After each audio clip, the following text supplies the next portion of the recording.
Hey y'all, how you doing? It's your girl Ebbi Nicole coming to you live, honey. Sorry, technical difficulties and it happens.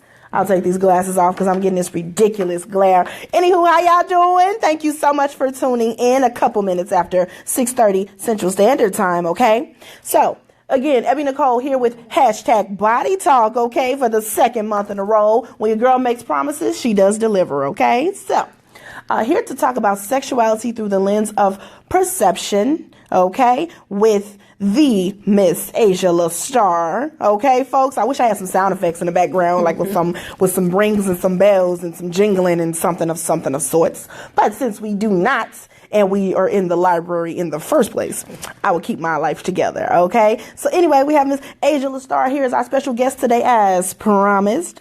Author, activist, folk lover, homeless advocate, like seriously everything. Miss Asia La'Starr, ladies and gentlemen. What's going on? Yes, this one. Let's have the claps at the bottom. Oh. Oh, I'm sorry. In poetry, we snap. Anywho, thank you so much for coming, Miss La'Starr. Thank you for having me.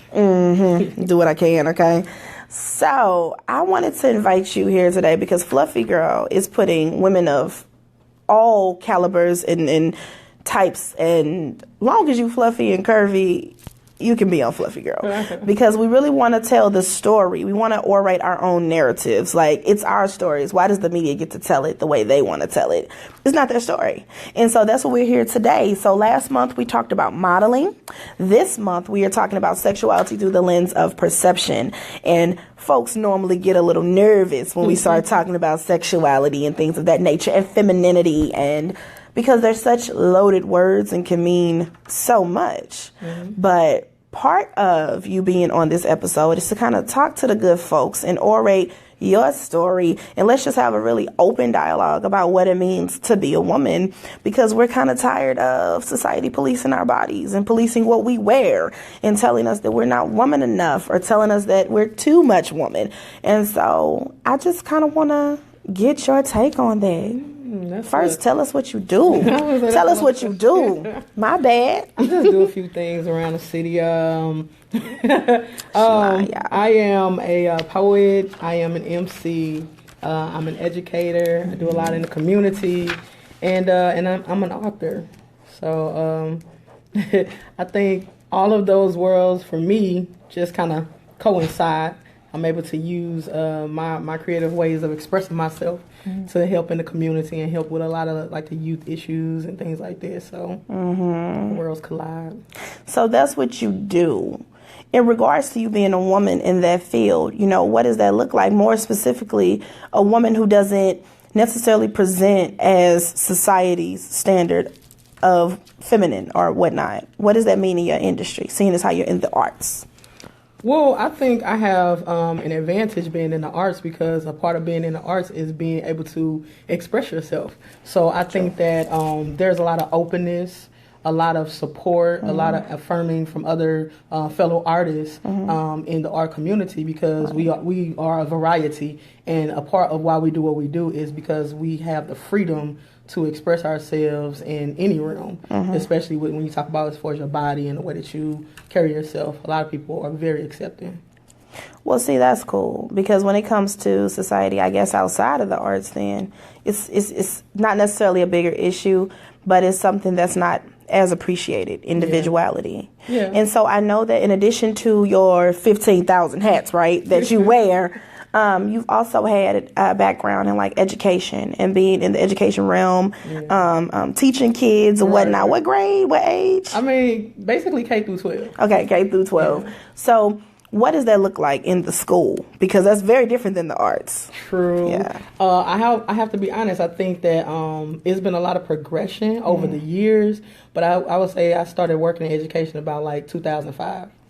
And when I first started, I think it was a lot of just kind of like reservations, and that's even from staff, from staff and administrators. But with the kids, the thing that's funny about kids, just over time, kids are honest. So they will ask you those questions, are you a boy? Are you a girl? They'll do those right. Children but they're honest, rude, and they want to know. Honest, yeah. And I think that every moment is a teaching moment. So and the thing is, because everybody in the world, we have so much variety. We have to be able to teach young people, like, okay, this is this. And then now we're living in a time where you have to ask people, hey, how do you define yourself? What are the pronouns that you would like to use for yourself? So, and they are getting younger and younger as far as these type of individuals. So it's more like we want to educate, but not, push your agenda or your beliefs on people. Right. But as far as how you want to be defined, So I think that over time it's gotten a lot better. But I think when I first started, people were a lot still more closed-minded to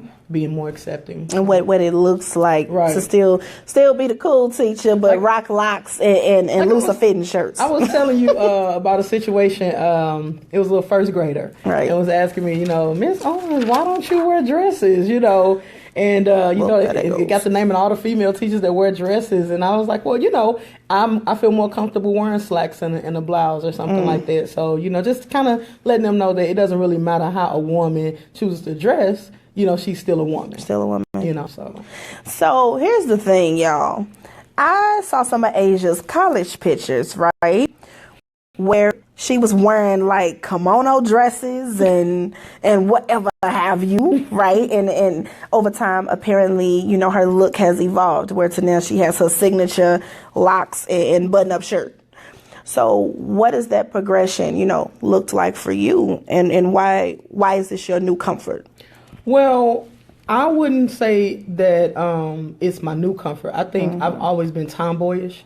And I think that that word is problematic by itself. But I've always been comfortable, wearing more like, masculine clothes and stuff and things like that. But I think at the same time, it was always that struggle of trying to appease family members and society. Okay. So, when I went to prom, I wore a dress, so it was always those moments when, okay, mom, like, I'm gonna give you this good old picture, for, somebody's wedding. Yeah, so, I would compromise, all the time. But at the same time, I would always still try to, be me. And I definitely think over time, I just, like you said, I got more comfortable just, being me and, people accepting it. But I think when you are kind of going based on like society or your family's ideas of what it means to be a woman. Maybe more restricted if that's your desire. Or you do those things to try to please everybody else. Yeah. But I think when you do find your comfort zone and you're, at a point where you're mature enough to accept it, you just... And see, ladies and gents out there in Facebook land, I truly think the bigger picture is the perception of self, right? So here's the thing. Just because Asia dresses, so you look at Asia, then you look at myself, right? There are a lot of assumptions being made as soon as you look at us individually, right? The reason why we're having this talk today is to talk about society's perception of that and why that's problematic or not. You all go ahead and jump in. But I know from my own personal experience, just being a woman who does wear heels, so I don't really have the experience of being tomboyish. To be honest with y'all, your girl didn't want to go outside. Like, my mom, if she wanted to put me on punishment, she'd send me outside to go play. I was not that kid. Nothing tomboyish. Whatever she wanted to put me in, I wore it. Just was what it was, right? And so I'm just interested to know, there's so many facets to you as Asia La'Starr.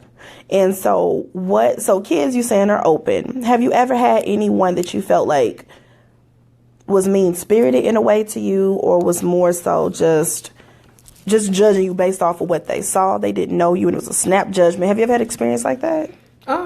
I have, and I would say that happened more so in the workplace, and it happened more so with my superiors. And honestly, I can make a lot of assumptions because it's like, you can't really prove things all the time. Right. So honestly, I can assume a couple of things. I can assume that sometimes people are intimidated by you because you're young and might, you might be a little bit more accomplished. They think you're going to steal their job or something like that. Or it could also be, again, like, your sexuality, because I know a couple of the last places that I worked. Perceived sexuality. Yeah, perceived sexuality. A few of the last places that I worked, the general makeup of my coworkers, most people were like more feminine women. So obviously, how I look is just a little bit different. But I mean, I was comfortable in the skin that I was in. Right. I came and I did my work. So sometimes it's like, when you see yourself being singled out, all you can do is assume. Because some people are not as evolved in their acceptance or understanding of people. And so with that, I think sometimes people treat you, different ways because they just don't understand or they assume or whatever. So here's the thing, y'all. If you're just now tuning in, we are here with Asia La'Starr, author, teacher, advocate, extraordinaire, right? And we're talking about sexuality through the lens of perception. So I want you all to jump in and be very interactive with us. Share this out. This is on the Fluffy Girl Movement page, which means Facebook is playing games with my algorithm. They're messing up my views. So what I need you all to do is to share it out to your audiences, share it out to your friends. Let's start this conversation. And this is #body talk. So I just wanted to go ahead and give you all a quick briefing and let you know what was going on, just in case you're like, hey, I saw you last month. That's what it is, y'all. #body talk, sexuality through the lens of perception with Asia La'Starr. So, what does femininity mean to you? What is that? When you hear that word, and being a poet and having so much language, what does femininity mean to you? Femininity means to me just your expression of your womanhood. So, I mean, of course, there are societies, thoughts about what femininity is, but I think that for myself, I'm a woman. I'm emotional. I could be sensitive. I choose to dress the way I do, but for the most part, I go through the same things that women go through. I have the same body parts and organs, and you know what I mean. If I wanted to, bear a child, I could do that. So, to me, my femininity, I own it maybe in a different way than someone else. But again, I think femininity is just the way you express being a woman. Right. So, and see, what's interesting, I mean, I totally agree with that. When it comes to self-expression, whatever that is, if you wanted to dye your hair pink and then make it a fade, doesn't make you any less, of a woman. Or to, if anybody is familiar with what's my girl I'm thinking of, real strong jawbones, Grace Jones. Oh yeah. Y'all remember Grace Jones? Yeah. Okay, still out here clowning. She's iconic because a lot of people had her misconstrued, right? So she's definitely a woman, embraced being a woman, but she was very forward in her approach, often described as androgynous, had the short hair, but would dye it purple. You know what I mean? Had breasts, but was more, her body's a lot more forgiving than mine when it came to the breast, right? And she just didn't mind bearing herself. Like sexuality and body parts, she's like, yeah, you have them, I have them, we're going to show them. Yeah. And a lot of people really had her screwed up because they were like, what are you? And see, it starts to be that question. And see, part of this conversation and part why I think this is so important is because we go so much off of what we see without getting to know the person. Right.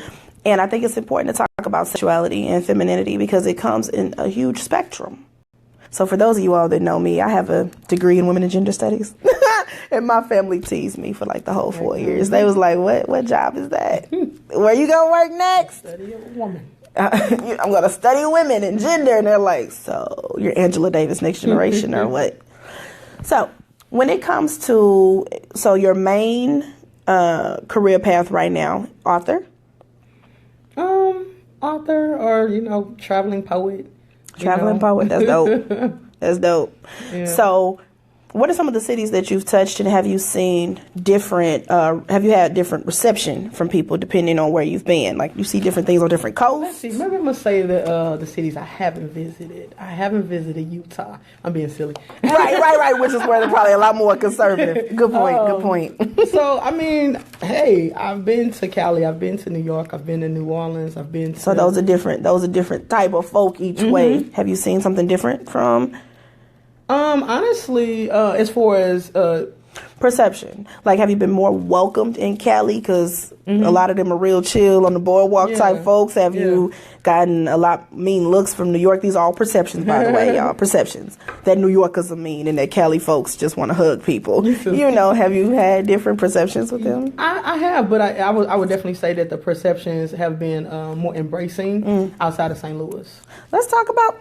Talk about it.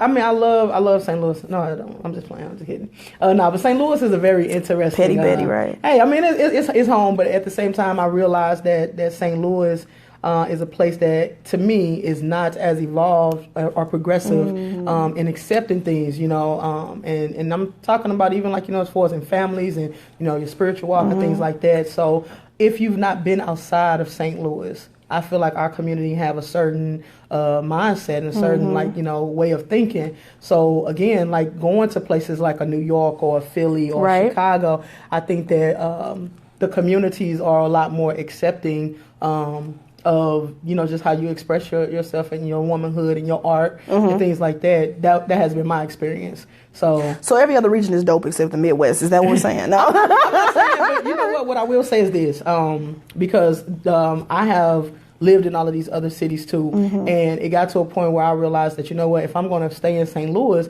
instead of complaining about what I feel like we don't have, I'm going to start trying to create the environments and the spaces and the platforms to be, you know, kind of like what I see and what I feel like it should be. And I would definitely say over the last, like, you know, 5 to 7 years, that has been the reality. Whether it's these spaces I'm creating or I'm being more exposed to other communities and other people that are like that. You know, and I think that it still starts with awareness. Sometimes people don't know they're ignorant. You know what I mean? That's real.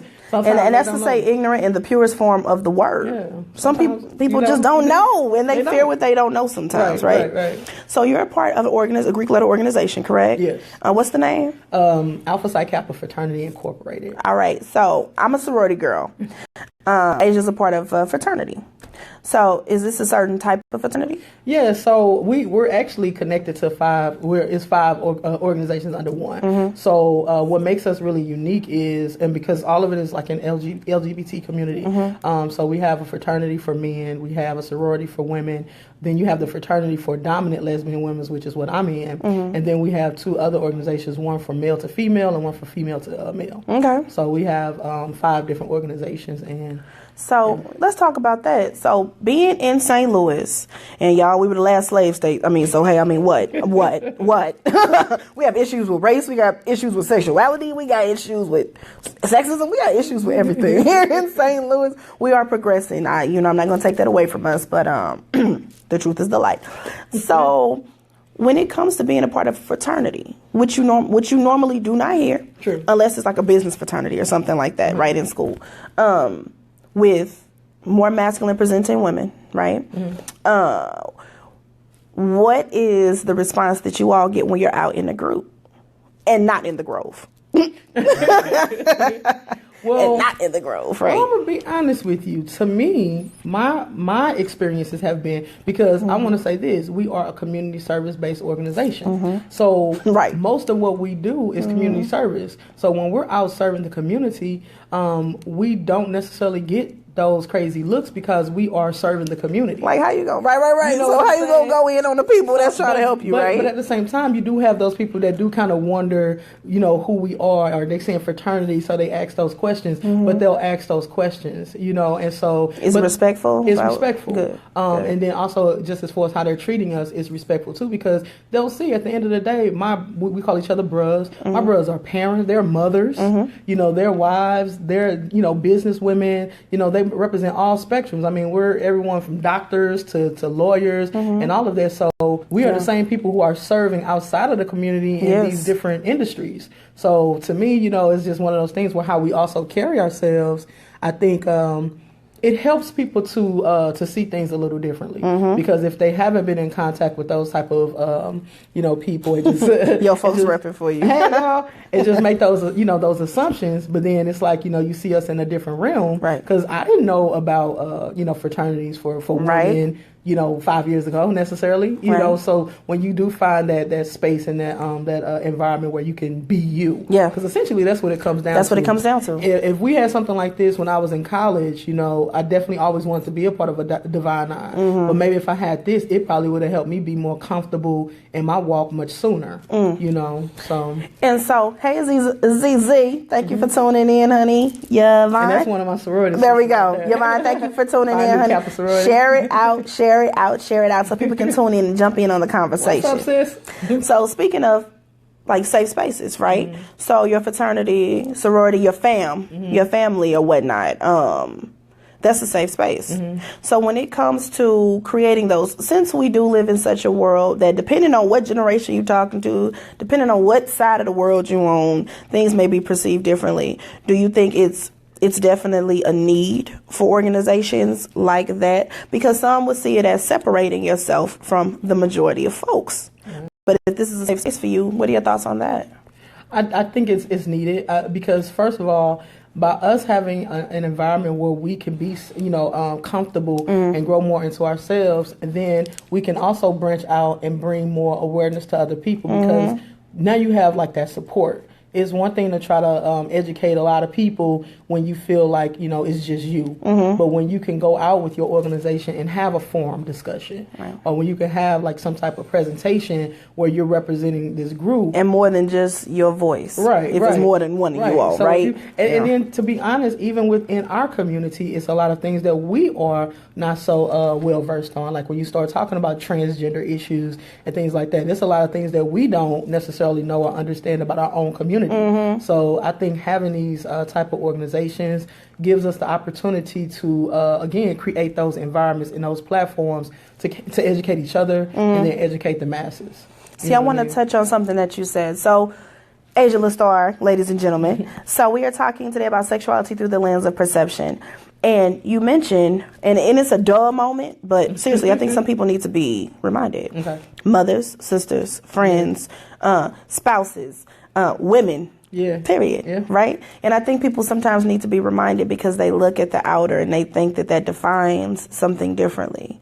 When actually, it could just be the fact that you like your pants to be relaxed fit. Yeah. Or you don't want your shirt to hug all your womanly roles. Right. You know what I'm saying? It could definitely just be just that. Last month you had a guest here. Mm-hmm. She's a plus size model, right? And so I just made a connection in my mind about like some of my bros. So most of us are, again, dominant lesbian presenting women. Mm-hmm. But I also have a few bros that are models. And so they are androgynous. So sometimes they might, dress up more feminine or switch it up on you real quick. or some of them, they may act. There are different things that we do where we will, still express our womanhood in a different way, but it's still the same person. And at the end of the day, if you think about it like that, that's any actress. True. Or you know what I mean? Right. Because, for instance, I don't know, let's just say I model for Wilhelmina plus size models, right? And they say, hey, my LB on there. Hey. Wichita, Kansas. Share it out. So, okay. Let me lose my train of thought. Darn it. Okay. So, no, I'm just saying. Wilhelmina. Let's just say I work for Wilhelmina models, y'all, plus size models. And then they say, yeah, we like the braids, but we're going for something a little less ethnic. First of all, that's problematic. But let's just say they said that. I would have to change my hair if I wanted the role or the part or whatever. That would be the same thing if one of your bros decided they want to act and they wanted them to play, I don't know, hell, whatever, a really feminine woman. Right. It'd be like, all right, we got to switch it up a little bit. It's the same thing. And so are you familiar with, and y'all please correct me if I'm wrong, are you familiar with Domo and Chrissy? No. Oh, because I'm trying to get their names right. Domo and Chrissy is a openly lesbian couple. Okay. I believe it's Domo that carried the child. Oh, yeah, I did hear about that. And Chrissy is light-skinned. Yeah, Chrissy's light-skinned and feminine. Mm-hmm. And Domo presents more masculinely. Mm-hmm. But she wanted to have a child, like physically have a child. And it was so much hoopla over it. Yeah. People were looking like, that's not your role. That's not what you do. Like, who are you? Aren't you the man? Aren't you the butch? Aren't you the... Right? And so what her feedback was I'm a woman. Right. I'm a woman who wants to be a mother. Right. Is that so outlandish to be a woman that wants to be a mother? So tell me, have you been in spaces where that's been a conversation? Absolutely. Okay. It's an ongoing conversation. It's an ongoing conversation in our community as well as outside of our community. Because what I'm finding is a lot of us within the community, make judgments. Even like I say, myself being more like a little, masculine presenting or, but even in our community, making judgments on other women that, make those choices to want to carry child. Right. And it's just like, at the end of the day, I think that it still goes back to you are a woman. Right. And if you are a woman that... You have the right to carry a child. Right. Yeah. But then you have to realize that, we do also have women who, have felt like they are in their own body, and so they make that transition to become a man, and that's how they want to be defined. But if that happens, again, ask people how they want to be defined. What are their pronouns they choose to go by? Because it's always changing, And so, like, today, this is how somebody feels like they are.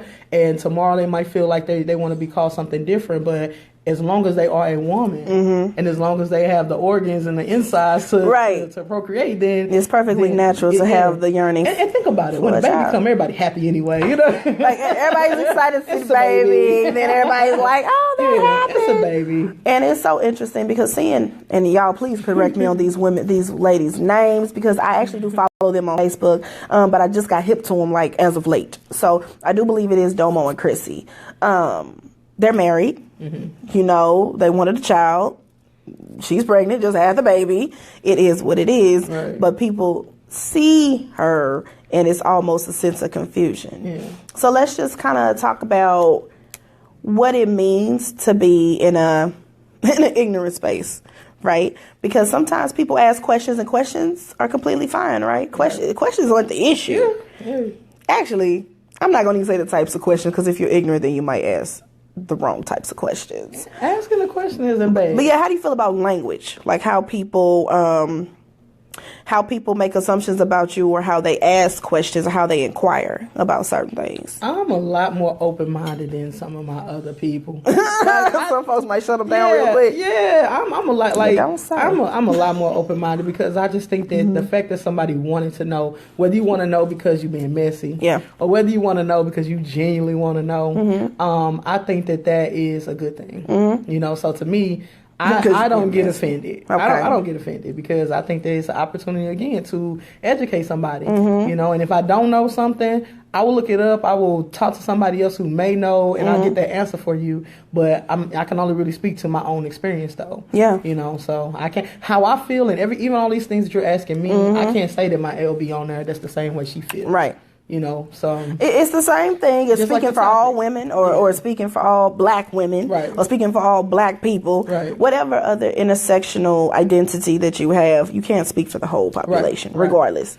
And so, yes, I totally understand that this is your experience. These are your words. This is where you're coming from. Disclaimer. My other brothers on there. Hey, y'all. Now, you know what? That's the one you really need to talk to, Sean. She has some very strong opinions. Oh, goodness, Sean. We debate a lot. Here's the thing, y'all. So thank you so much. Thank you so much for tuning in. Hey, Alana. Thank you so much for tuning in. Hey, Alana. What's crazy about this is that all of y'all are in the fraternity. I should be volunteering with them right now. What's crazy about this is that all of y'all are in the fraternity, so you wouldn't have questions maybe to her. But if you do, go ahead and drop them, because we are talking about sexuality through the lens of perception. If you want to hear about something, and she over here giving shout outs, talking about some in the building. Okay. Back on the conversation, ladies. Here we go. And Sean, I ain't got time. Okay, so anywho. Sean, she'll have some questions for you. Anywho, yeah, Sean, if you have any questions, let's go ahead and bring them out. Because it's all about discussion. And so this is the part of...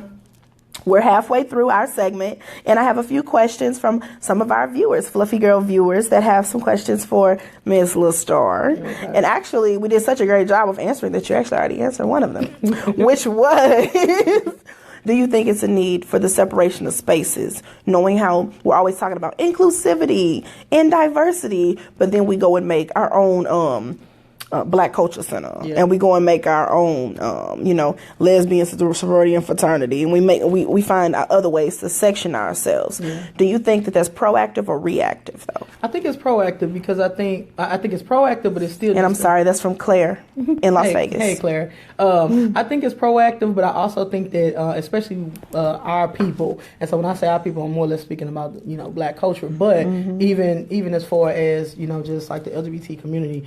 I think it is a need to have our own spaces because we still need to be educated in our own communities and supported and affirm each other. And I think that's what gives us the support to go out and be ambassadors in our communities and, and advocate for our different causes and things like that. I think what gets lost is when we are so pro whatever, like so pro black or so pro, gay or just that the other identities kind of falling. Yeah, so right. It's a way that you can put your agenda out there without making it seem like it's all or nothing. I think that our issues are very, very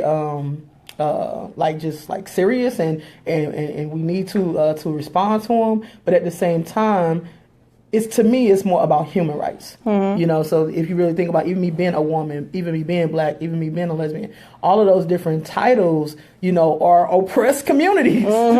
So I don't feel like either one of those communities are like, okay, being black is more oppressed than being a woman. You know what I'm saying? Like all of them are, to me, just on equal playing field. But I do think that we need those separate spaces. Because even like, I went to an HBCU. So to me, I did have that experience going to, visiting a predominantly white institution. Right. But you still have to find out about yourself. And the way you find out about yourself is you're around like-minded individuals.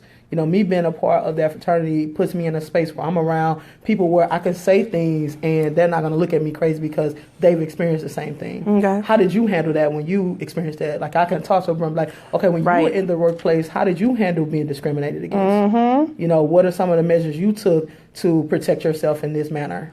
So you need those communities because that's where the support comes from. That's where that affirmation comes from. Yeah, but I can agree with that. I totally can agree with that. Don't be so into it that it's just like it's this is it. You block out everything else, right? So balance. That's the word, y'all. Balance. B for body, B for balance. Okay, body talk. Okay. So Zena from Illinois wants to know, how did you explain your presentation to your family? Was it a discussion? What did you have to like kind of educate them on some things, because they may have had perceptions and that might not even been a conversation yet. You know what? I'm gonna do a shameless plug. That's where you go to Unapologetically Me and you find out all about. I'm just playing. Look at this. Y'all, when you're an entrepreneur, you plug yourself. Okay? Let's not get it twisted. Answer the question. Okay. Let's start. Well, it's so funny. It wasn't really a coming out thing. It was just, I know one time my mom just kind of, just had a conversation with me just like randomly. I'm just saying presentation. Was a conversation about presentation versus, like if sexuality was one conversation and then the way you chose to present was another conversation? I don't know. Okay, I guess I'm a little confused about that question only because I feel like how I present myself, like I've pretty much always been that person. I think I've always just been very, I've been a rebel, just always do whatever I want to do. Everybody just, that's just Asia. So if I came out with a purple wig on and some flip-flops and some tube socks, that's just Asia. I'd pay money. She must be working on a project, Do that at the next show. So I don't think that I ever had to, I don't think I ever had to present myself, especially to my family. I think, and my family and my friends, everybody's just like, oh, that's just Asia, but as far as, my sexuality, I think that first of all, it took me so long to just kind of come into myself to where, and all of this pretty much happened after I graduated college. So Zena, this happened after she graduated college. Yeah, after college, and it was a slow process. But to me, once my mother and my sister was okay with it, because they pretty much the only two people I care about their opinion, and once they were okay with it, and it's ironic because I had a couple of my mom's sisters, a couple of her sisters who were very mean and very nasty. I mean, it was horrible. Okay. But and I think it hurt so much because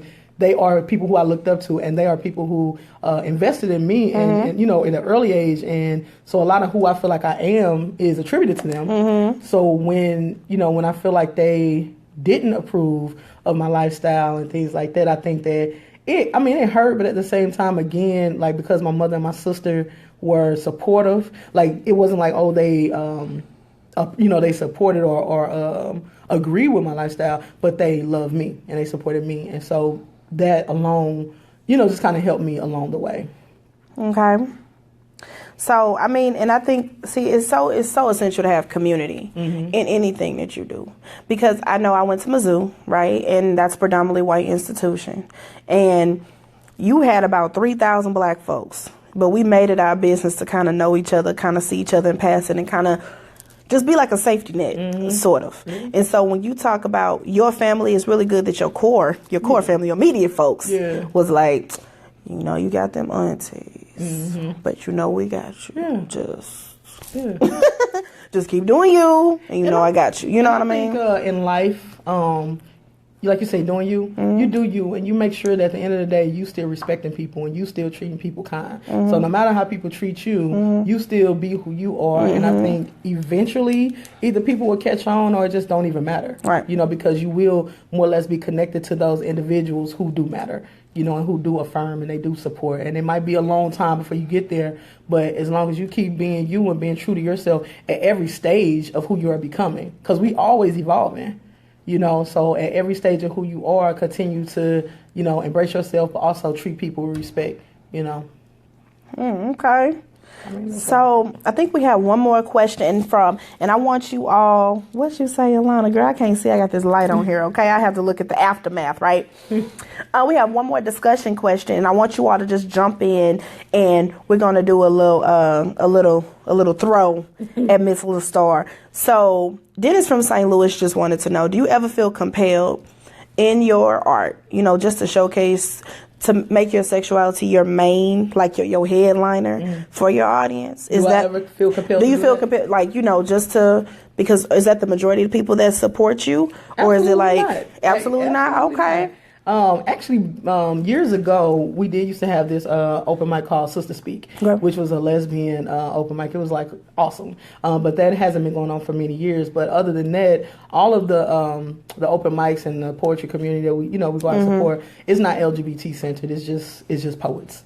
You know, it's just poets. Y'all need to make a group called Just Poets. Just poets. It's just poets. We're from all different walks of life, and it, you know, so sexuality has never been something that like I put at the forefront. Again, what I put at the forefront is community. You know, whatever issues are affecting us in the community at the time. Right. You know, that's what, you know, human rights. That's what is important to me.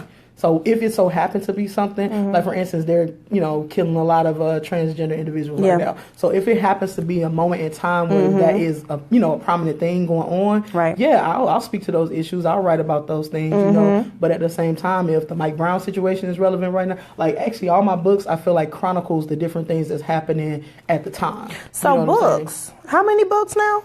What we up to? Well, I've done 6, and then me and my sister just did a book together. A library. Sounds like a library. So if you want to show off these books real quick. This is my first book. This is Refuge, a Poetic Sanctuary. And of course it's backwards to y'all, but Refuge. What year was this? This was 2011. So what was going on around this time that got you writing Refuge? Well, I mean, it was just my first attempt at, like, you know, I've been writing just pretty much since elementary school. So it was just my first attempt of, like, let me, you know, put something out there to just kind of, like, show who I am at the time. And I don't feel like I went as deep as I could have. Okay, that's why you got 6 more books. Yeah, but I just think it was my first attempt at, you know, I've dealt with depression and different things like that. So it was just, like, an opportunity to kind of speak to some issues and some safe identities. Place, a poetic sanctuary. Come on, somebody.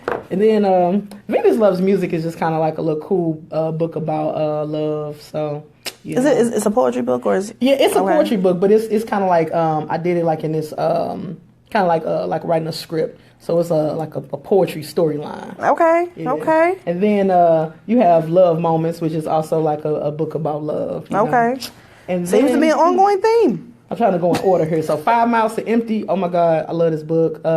And basically 5 Miles to Empty, I break it down into like 5 different miles of my life. Okay. So you got, you know, talk about everything from like spirituality to love, identity, community, and then unapologetically me. And this is where I feel like I really do go a little bit deeper into myself and just make those statements like I'm unapologetically black, unapologetically gay, all of that.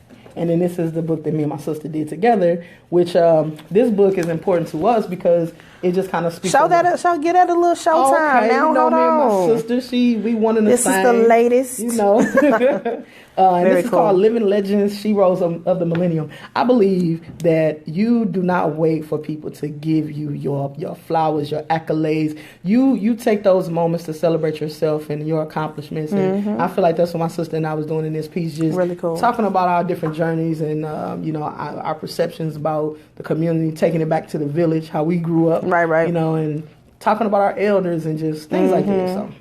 Was it ever any? I know you love your sister. I've heard you talking a lot about her. Now that we're on the camera, sister, she love you, right?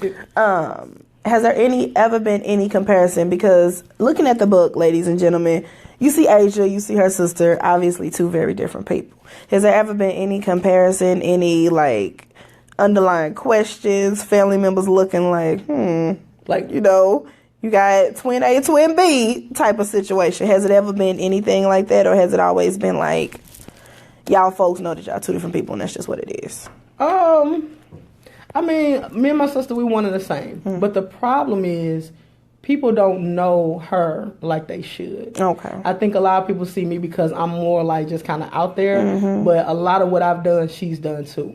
And people don't know that. And then at the end of the day, and then she, was a wife and have 4 kids, right. and, but she's, working in education and doing poetry and, and doing books. She got books too. You know what I'm saying? So I think that people, they underestimate her, But when I was coming up, and actually in my first book, I got a poem about our relationship, which is called We Are We, and it's just talking about when we were younger. I love that. When we were younger, it was kind of like she is the one who excelled in school and things like that. And I was trying to find my way. And that's when I did find my like creative side. Okay. So then people started like, whereas people was praising her for making, the honor roll all the time, then people started kind of like, giving me some love for like, doing a poem at church, you know. So, just kind of interweaving those communities. Interweaving and just making sure that, she's had a different path, like you said, 4 kids and married and all that other good stuff.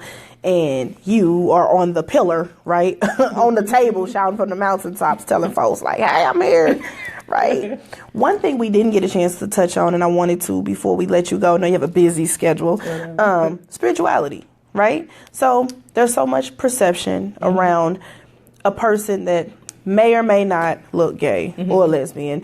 And when people do find out that whatever, it's like, oh, you must not love God. You must not love God. Like, I don't know what you think you do. I love God. What's wrong with you? Right. So has that ever been a topic that's come up? Because I know in Unapologetically Me, you do touch on spirituality and journey and whatnot. So speak to that for the folks. Whew, you know what? I'm glad you brought that question up. It is honestly one of the most sensitive topics for myself because I did grow up in the church, and I grew up. I wanted to be a preacher. Speak to it. I wanted to be a preacher. I love God. I love Christianity. I love my people. But it's like I think that because honestly, I'm one of those people who do not feel like you choose to be gay. I feel like, and I don't feel like you're necessarily born gay, but I do feel like, people who, this life, I think that it's a choice. I think the choice comes in choosing to live that life. Because having those feelings or feeling these ways, a lot of people know very early on. But it's just like deciding if you are going to entertain those feelings ever, or if you're going to suppress them for the rest of your life and appease other people. Whatever point I got in my life where I decided, which I was probably like maybe 23, when I decided that, I'm going to entertain. Respect the grind, okay? People are calling it hashtag body talk. All of y'all seem to fly. Don't you please? You feel me? Back to the spirituality conversation. I'm sorry for you were really interrupted. What I was saying is that I feel like when I decided that this is the life that I'm going to live, I feel like in that I was making a choice that I was going to have a journey, a spiritual journey that might be difficult. And for me, it has been difficult because I don't ever want to feel like I'm not pleasing God. you know, but I also don't want to feel like God made a mistake in me, you know, so I don't, you know, it's like when you don't know and things like that, it's just that constant journey. So spirituality is very important to me. God is very important to me. What I really, really try to do every single day is just live a decent life. I try to do right by people. I try to, you know, every once in a while I will try to like go visit church and see if I can get that feeling of, you know, because I'm not trying to necessarily be in a place where, oh, just because everybody's gay, that, you know, let me be safe here. And like, no. Because it is those, we do have some of those safe havens around St. Louis. I want to be in a place where I can really receive a message and really, you know, build a relationship with God, but also be true to myself, you know, and if anything else comes out of that contradicts whatever I feel, then I'll deal with that. But I think that in the meantime, I know I love God. Okay. I love God's people. I grew up as a Christian, and that's, you know, what's embedded in me. And I'm just forever on this journey to know what it is that I'm supposed to be doing. And in the meantime, in between time, I said, I just try to be right. Just try to do what you can do, right? Try to be right. Live for the Lord, okay? You silly. Y'all. Okay, our time is almost coming to an end, but before we do, I would like Miss La'Starr to tell the good folk, okay, where we can find her, how we can keep up with you, what is the next, drop the social media links, put it out there. I mean, let's see. If y'all got kids, our sorority and fraternity on the 15th of April doing the Easter egg hunt or whatever. But as far as where you can find me, I mean, you can find me out here in the community. You know, we do a lot of community service. I am hip-hop. What'd you say? I am hip-hop. Oh, see, that's the thing. I should have had a calendar in front of me. But let's see, May 18th. Actually, at the Central Library downtown at 7:00, I am doing my annual I Am Hip Hop. It's dope, y'all. And that's basically a focus on women in hip hop. And so that's the next event that I have coming up. Oh, thank you, Alana. On May 3rd, this just in. On May 3rd, and I know you like Chipotle, right? I do. Don't play these games. May 3rd, Here we go. I'm going to need you to go to the Chipotle on Grand from 3 o'clock to 10 o'clock. Okay. And whatever people buy within that time, we get 50% of the proceeds. Nice. Our organization. So I'm going to need you to go and get some lunch for tomorrow type stuff. You know what I'm saying? And support that. Okay. So that's May the 3rd. So we have May 3rd, May 18th. May 3rd, May 18th. Yeah. Will you be touring anywhere, giving speeches or lectures or poetry of any sorts? Yes, actually, in the next week or two, I'll be in Kansas City and Wichita, Kansas, doing poetry for personal power. And what are 2 of your social media links? Because you have like 6, I think, right? Okay, great. What are 2? Well, let's see. Facebook, La'Starr Owens. And let's see. I ain't really on anything else like that. I should be. Folks tell I'm on Instagram and I'm on Twitter. On Twitter, I'm La'Starr, but I shouldn't even give it out. I don't even be on it. Instagram, I think I'm Owens Asia. How can we buy the book? Oh, they're all on Amazon.com. So if you go to Amazon.com and go on to La'Starr, you can see all of the books. All right, folks, this has been your girl, Ebbi Nicole, with special guest this month, Miss La'Starr Owens, honey. This. On April the 15th, before our Easter egg hunt. Like, so we're taking donations. So if anybody wants to give donations, don't cut off my outro. Sorry. Okay. I'm sorry, my brother interrupted me. They'll see they it. Can see it though. Sorry. Yes. This is your girl, Ebbi Nicole, with the Fluffy Girl Movement. Here, giving a platform for plus size and curvy women to orate their stories for the public, so we can get this right and take the power away from the media, put it back in the women's lives who it actually exists in. This has been your girl, Ebbi Nicole, Fluffy Girl Movement. Follow us on Facebook. Follow us on Instagram. That is Fluffy, Fluffy, capital GRL. There is no I in the name, so stop trying to include it. Again, Fluffy, capital GRL. That is Fluffy Girl on Facebook and on Instagram. And one of these days, I'll take the damn egg off of Twitter and we'll be on Twitter as well. Website, empowerthefluff.com. Thank you all so very much for tuning in today. Please like, share, repeat. For anybody watching the replay, like, share, repeat. Start this conversation in your household, in your community. Let's get it popping. #Body Talk. Thank you all so very much. Peace.